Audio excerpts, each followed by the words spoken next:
আসসালামু আলাইকুম, কেমন আছেন সবাই? আশা করি সবাই ভালো আছেন। তো এই যে দুপুরবেলা গ্রামের বাড়ির থেকে আনছিল, দেওয়া ফল আনছিল। তো এগুলো যে পাইকে গেছে গা, রাত্রে দিন নরম হয়ে গেছে গা। তো এই যে ভর্তা বানাতে চাইছিলাম, ভর্তার বানাইলাম না, এমনি খাই নিলাম অনেক। তো এখান দিয়ে যে সারও পড়াইতে এসে ছেলে মেয়েরে সন্ধ্যাবেলা।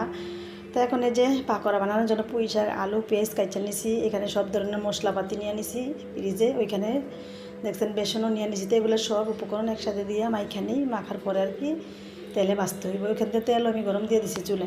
তো এখন সব কিছু দিয়ে একসাথে মাইখানি ভালোভাবে মাইখা তারপরে কতক্ষণ রেস্টে রাখতে হইব, তারপরে তেলে ভাজতে হইব।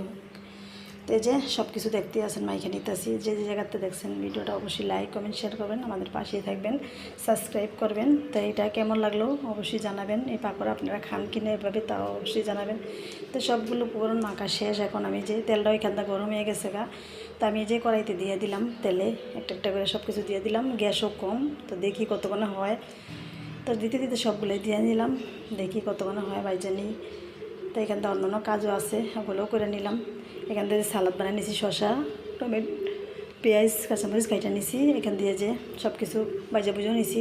তো এখান থেকে রান্না বাড়াও শেষ। করলা ভাজি, পটল ভাজি, ডাল, ভাত, বটবুটি আলুতে ভাজি করছি। তারপরে শেষে মাংস রান্না করে নিছি। এখন এই পর্যন্তই। সবাই ভালো থাকেন, সুস্থ থাকেন। আল্লাহ হাফেজ।